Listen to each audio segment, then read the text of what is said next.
I'm Roseanna M. White. I am an author of coming up on 50 books. It'll be 50 books next year, so I'm turning in that many. Mother of two homeschool grads. My daughter is in college now. She'll be a junior, and my son just finished up a year early, his homeschool high school.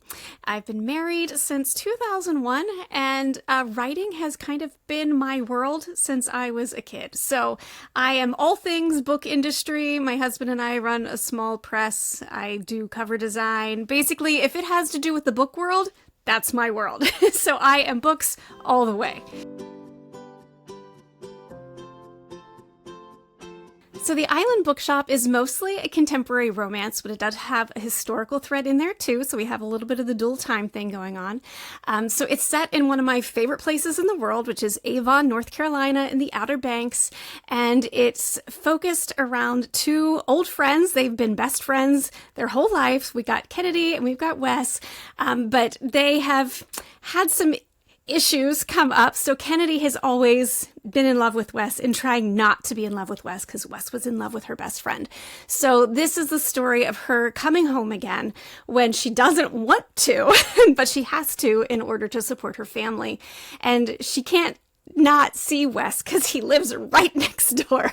So it's definitely a boy next door story. It's a second chances romance, but there's also this mystery about Kennedy's family. They own a bookshop, but the building that it's in is in someone else's name, and they're not sure where that came from or who it is. So then we have the historical line where we meet this other person and this other family, and it's an immigrant who has just arrived in the 1930s from a very tumultuous part of Europe, and she's facing discrimination there and expects to escape it here, but finds it here too. So she's trying to find a place in a home, and she's using books to do it. And of course, it being called the Island Bookshop, our contemporary characters also own a bookstore. So it's really all about how stories connect people, whether they are our own stories or the stories we read and love. The Secret Garden actually plays a role through both the historic and the contemporary lines, which I love. It's one of my favorite childhood books. So it's really just that exploration of how the stories we live and the stories we tell build our families, build our communities, and just connect us to the world. So when I was writing the Island Bookshop, I eventually paused to email two bookstore owners in the Outer Banks that I have met. And I wanted to get the inside track with them, but for some reason I kept putting off actually emailing them, thinking, oh, I don't want to bother them. I don't want to bother them. But I eventually did. On 4th of July weekend, which was a horrible idea. That was like the busiest week of the year for them. But eventually they found the time to reply, and they just started telling me stories about what it's like to own a bookstore in a vacation holiday community. And I wanted the nitty gritty. I wanted the good stories and the bad stories. And Gigi of Buxton Village Books started telling me a story about how, one of her tasks every day is to go out into the parking lot and clean up the trash. And it's things like cigarette butts and candy wrappers and, stuff that makes you grumble. But it's part of her job of keeping things beautiful. And it's, kind of just a daily thing for her. And she was also telling you how, unloading all the books, your back gets sore. And she's like, oh, but your readers aren't going to want to hear that. That's not the glamorous part of owning a bookstore. And I was just thinking, no, this is the real part of owning a bookstore. And that's what I always hope to share with readers, is the real life of who my characters represent, the people living out these stories in real life. So both of those things, the sore back, the trash in the parking lot, both made their way into the book. And I hope when Gigi reads it, she just smiles and nods and is like, oh, she put it in there. Because my goal is not to make it glamorous. My goal is to show that this is a real thing, and it's a beautiful thing. And sometimes the tedium is what we use to share that beauty with others. So the inspiration for the Island Bookshop is a story itself, as most story ideas are.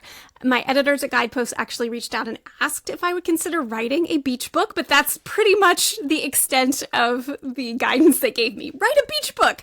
So as I was thinking about what I wanted this story to be, I had actually just been diagnosed with breast cancer, and I knew that my summer was going to be filled with chemotherapy treatments, that my energy levels were likely to be zero, and that this had to be something that really compelled me to want to go to the computer every day when I otherwise might want to sit on the couch. So I started thinking, what are all the things I really love about the beach, about stories in general, about romance? And I started thinking, I'm just going to pull them all together, right? I'm going to have an island bookstore, because that's one of the things I love to do when I go to the beach, is visit these little bookstores on the islands.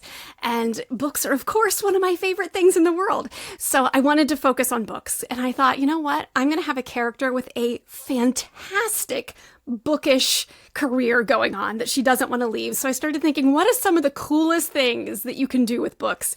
And I remembered some rare book experts that I've seen on television doing, some authentication and stuff of rare books. And I'm like, that's what she's going to do. She's going to be this super cool person, right?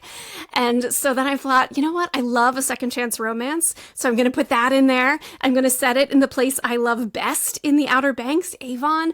And I'm just going to pull together all these things I love. And it absolutely worked for me. That though, yes, I was tired over the summer when I was writing this, I wanted to go back to this story time and time again, because it represented all the joy that I find in writing and in books.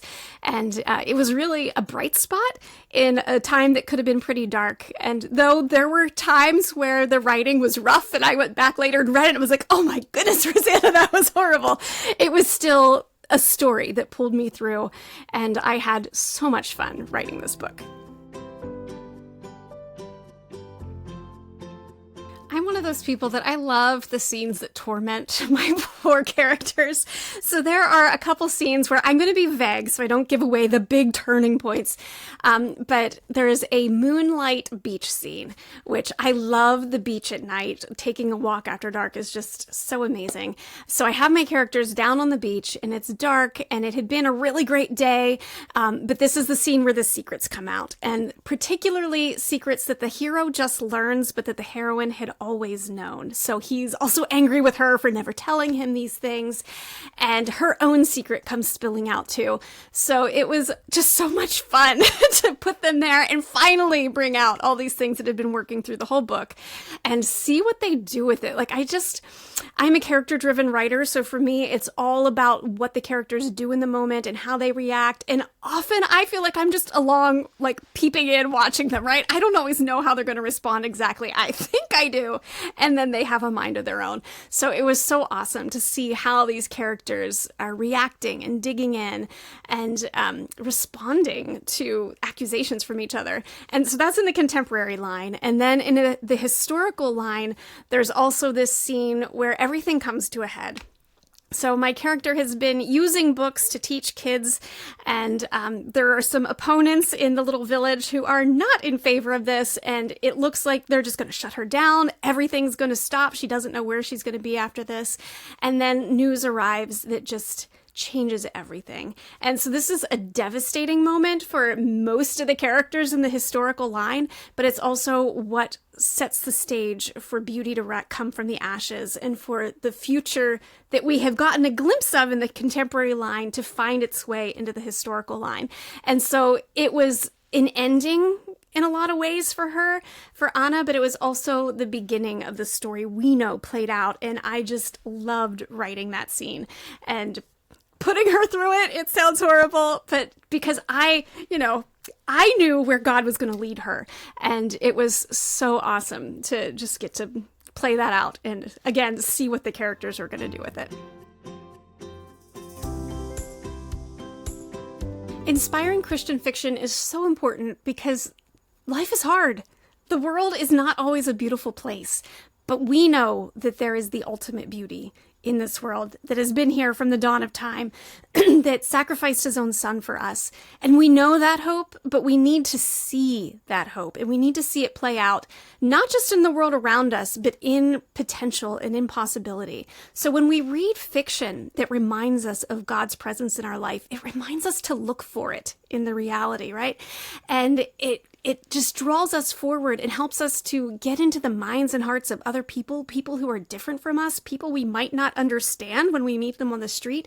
But when you're in their heart and in their mind in a story, people like them, people like these strangers, you get this empathy and you learn how to understand them and how to love them and how to see them through God's eyes. So I love that Christian fiction gives us this way to reach into the world beyond us and see God where we might never have seen him before. A verse that's been very inspiring to me for the last few years really is Ephesians 4:1, where Paul tells us that we need to walk worthy of the calling by which we are called. And I love this reminder that faith is not just a declaration, faith is an action. And it's an action that we can do poorly or we can do well. So we are all called to follow Christ, and that is a sacred call. So I love the reminder that every time I sit down to write, I need to do it in a way that's worthy of him. I need to share the messages that are worthy of this amazing Lord that I claim as my own. And I need to do that with my whole heart and my whole self and not be lazy, because I and you and all of us are how the world judges Christ. And that is quite a sacred thing that we carry on our shoulders. And it's one that we should take very seriously. So I just love that reminder to walk worthy of the call.